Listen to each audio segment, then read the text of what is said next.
Coming up on Pet Heroes, a canine police officer gets between his partner and an armed criminal. And a young boy struggling with autism makes an important new friend.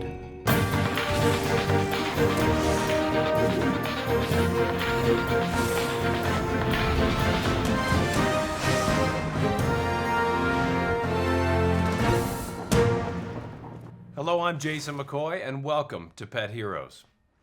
One kind of relationship that can develop between human and animal is that of a partnership. But what effect can that partnership have, and how can it lead to life-saving results? We look at two inspirational partnerships and the lives they change.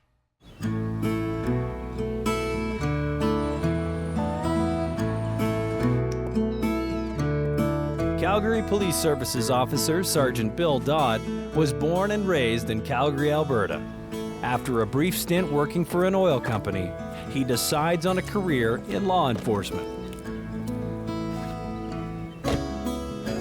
With 6 years' experience as a police officer under his belt, Bill successfully joins the service's Canine Unit, a specialized unit that utilizes dogs trained to track and contain suspects, sniff out drugs and explosives, as well as finding missing persons. That's the kind of policing that I enjoyed, was going from call to call to call.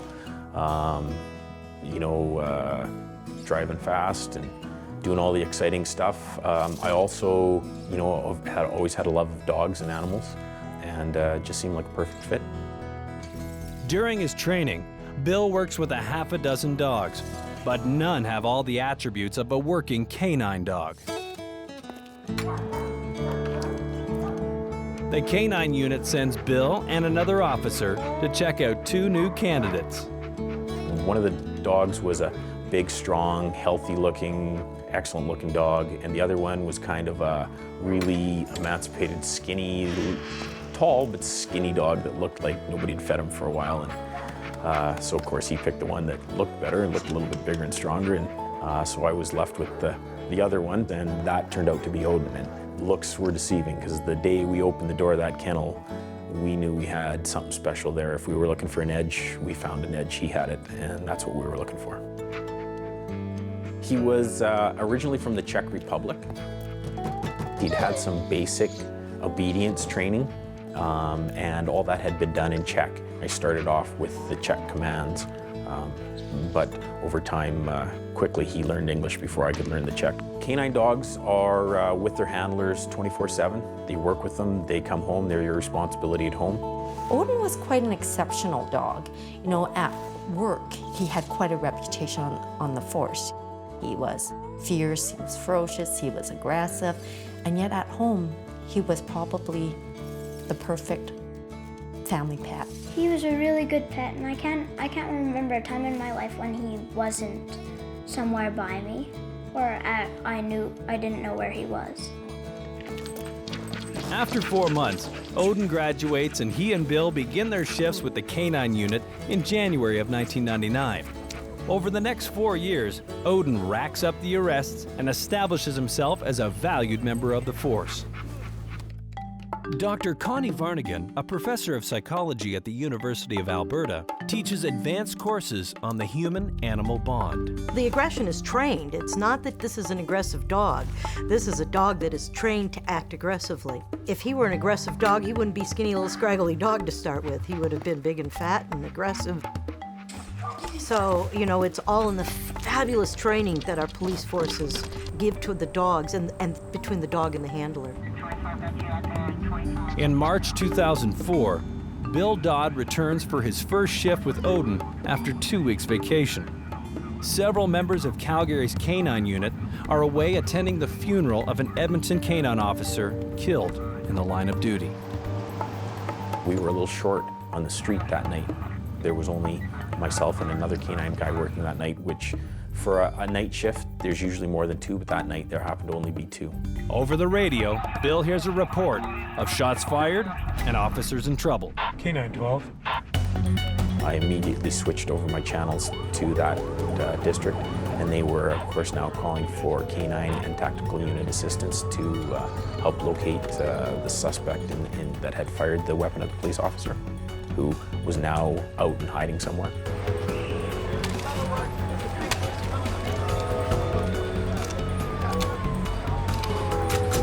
Upon arrival, Bill is briefed by the other canine member already on the scene. The suspect who fired on police has been contained within 2 blocks of his last known whereabouts. But he could be anywhere amongst the houses, garages, and vehicles in that area. Bill and Odin lead a small tactical unit on the search for the felon. It's a rough area, kind of a rundown area. There's lots of obstacles and hiding spots around there, very poorly lit. The armed suspect is not only known to police, but has a history of drug use and violence, and has already demonstrated a willingness to use deadly force. And I had no doubt that he was extremely dangerous. As we were getting ready, what was going through my mind was that there had been a funeral earlier that day for a policeman who had been killed. We're going in now. And a policeman had just been shot at. Luckily, he was uninjured, but it does make you keenly aware of the risks of the job. I also had the utmost confidence in Odin. We've been in a lot of scrapes together before.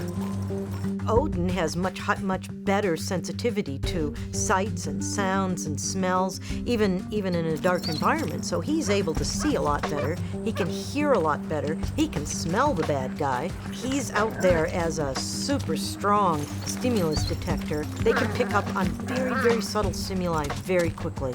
They're much quicker at processing sensory stimuli than we are as humans. He's probably smelling him. He might be hearing him. Heightened hearing. All he's doing is cueing on, find the guy. That's all he's thinking about. That's all that's going through his head. Tactical members would provide me cover and back up and watch my back. My job is to watch the dog, theirs is to watch everything else. As the team moves ever closer to the armed suspect, it's questionable as to whether Bill and Odin's team can bring him in without engaging in a Wild West shootout. After the break, when Sergeant Dodd and the other officers find themselves in the line of fire, it's up to Odin.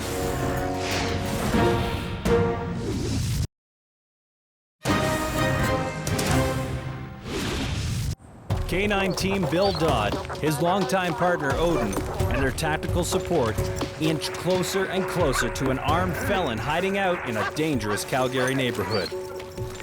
I could tell by Odin's body language that he had what we call winded somebody. Wendy McClellan, a doctor of veterinary medicine, offers her unique perspective on animal behavior. German Shepherds really are an incredible breed. They're both highly intelligent and physically very strong. As police dogs, their high prey drive is utilized by officers just like Bill Dodd to help locate and subdue criminals. As Bill and the tactical team follow Odin's lead, the police helicopter circling above reports that they have located an infrared heat source in the very same yard.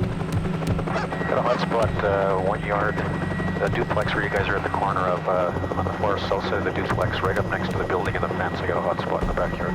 That's the hot spot they've become concerned with right there. But again, it's a hot spot. They're not quite sure what they're seeing. And Odin's pulling on the leash and coming back and pulling at the leash, trying to get some tension in that line so he can move forward. I got into a position where I thought I could deploy Odin and he could get a good idea of who was in that yard. From the tension in the line and from what I could feel, I said to the guys that were with me, he's in the backyard, he's in the backyard, the suspect's in the backyard. Between us and him was concealment, but not really great cover. Confident that Odin has led them to the suspect, Bill and the tactical team position themselves, knowing that if they remain exposed, they could be fired upon at any moment. I felt at that point it was that they would deal with him. The tactical unit members looked into the backyard and were shining their flashlights at the end of their long guns.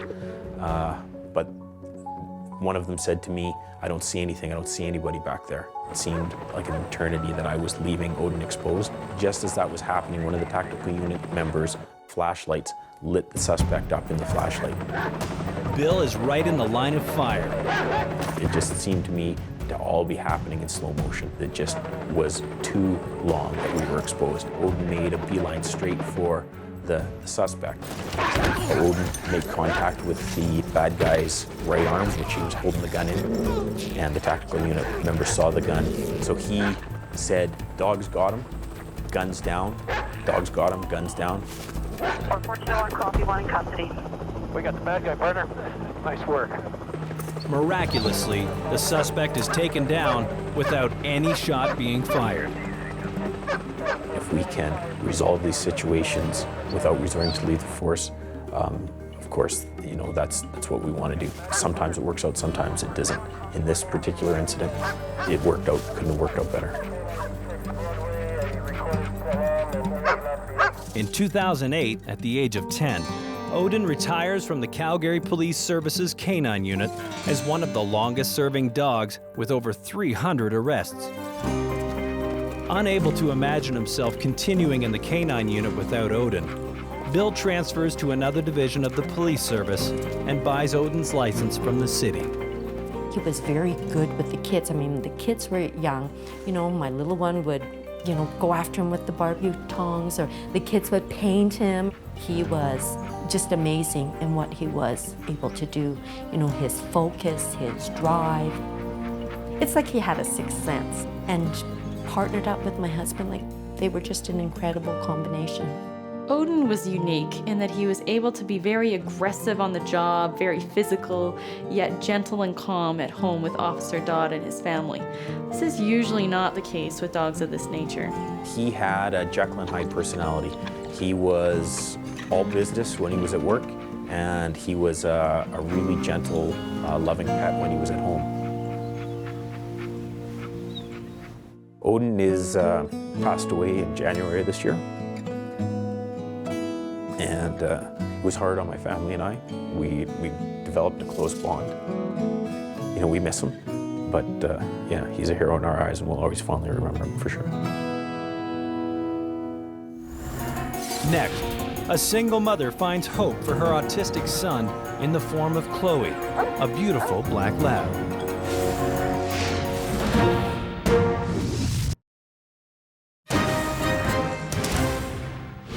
We just saw how one incredible partnership made the difference between life and death for Officer Bill Dodd. Next, we look at another special partnership and the dramatic impact this relationship has on a child and his increasingly desperate mother. Tanis Shaw Jensen is a single mom living in Medicine Hat, where she's raising her 7-year-old son Caden and her 4-year-old daughter Marlon. Chloe, a 3-year-old black lab, is the latest addition to the family. Chloe is like my third child. This is my picture right here. Me standing by grass and flowers. There's a little wind coming down. Caden was diagnosed with ASD, autism spectrum disorder, 4 years ago when he was 3 years old. Autism is a neurobiological disorder. It is not a mental illness. It is not a genetic condition. It affects neural pathways in the brain. 3 identifying characteristics of autism is delays in communication, social ability, and sensory issues. Is right and one is right. For Caden particularly, he has auditory and visual sensory issues, so he's very overstimulated by too much. He cannot articulate his emotions, his feelings well, and he's very socially inept. Rexer. Rexer. Rupert? Rexer. Rexer? The Rexer. Whiskers? Yeah, Rexer. Oh, yeah, right. Thursday you have. Yes. If I am talking on the phone and the TV is on and he's trying to accomplish a task in the computer room or homework at the table,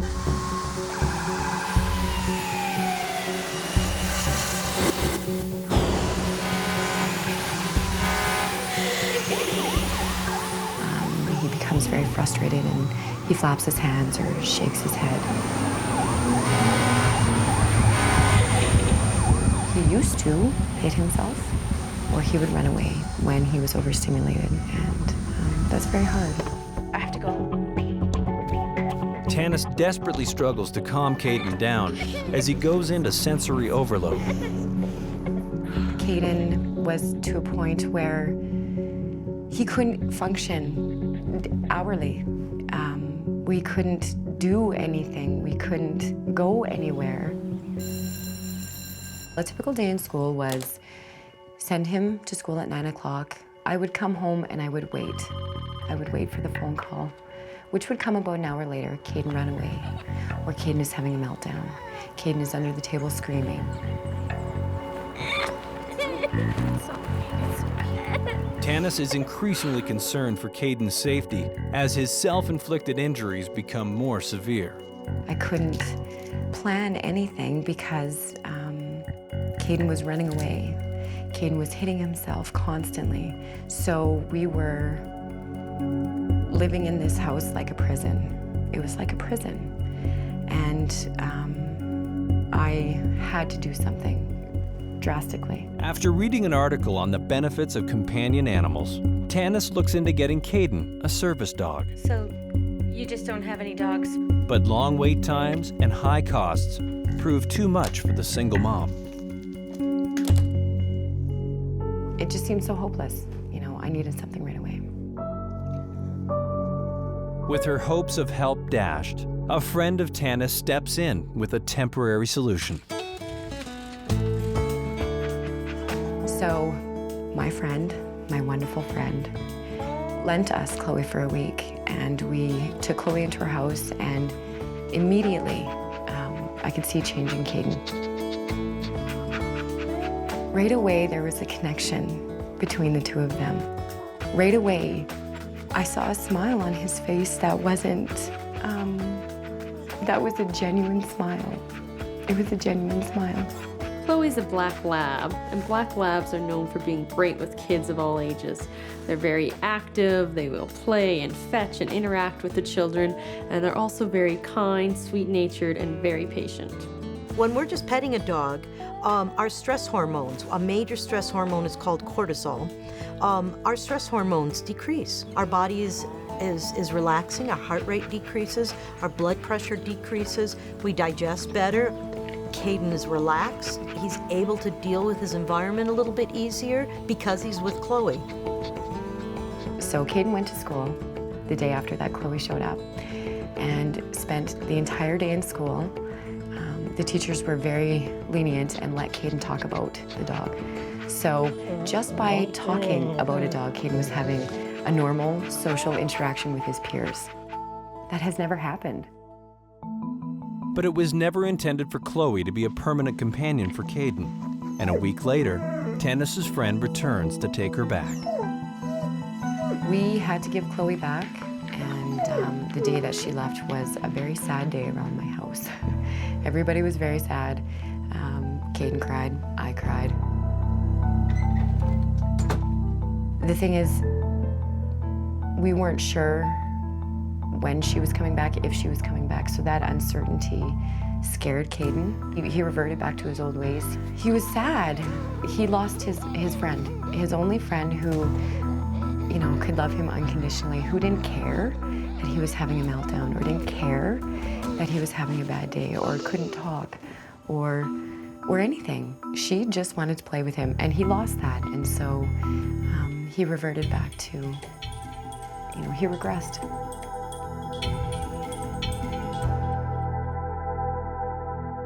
A trained service dog can offer so many benefits to an autistic child. They can prevent them from bolting into traffic.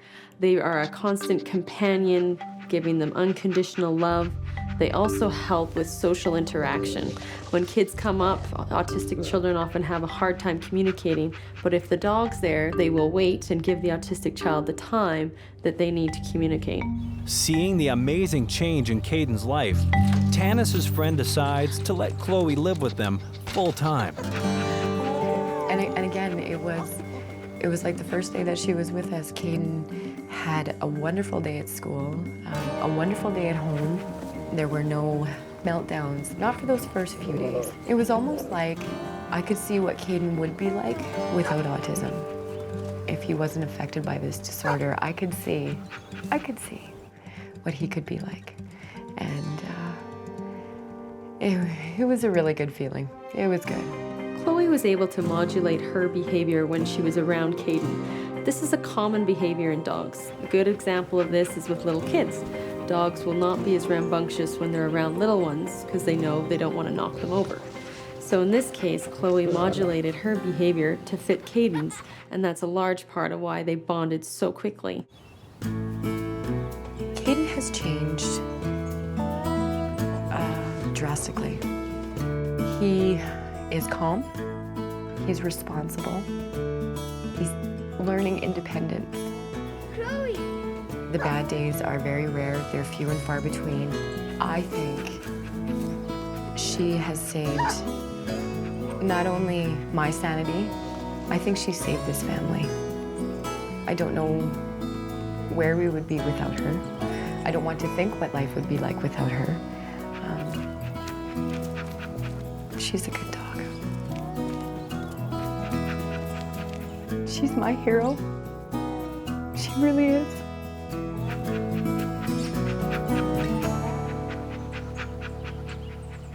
A great partnership is one where both parties benefit. In Sergeant Bill Dodd's case, his partnership with Odin literally saved his life. And for Caden, Chloe's partnership offers a calming influence and the ability to connect socially with others. In return, Odin and Chloe both receive the unconditional love and security of family.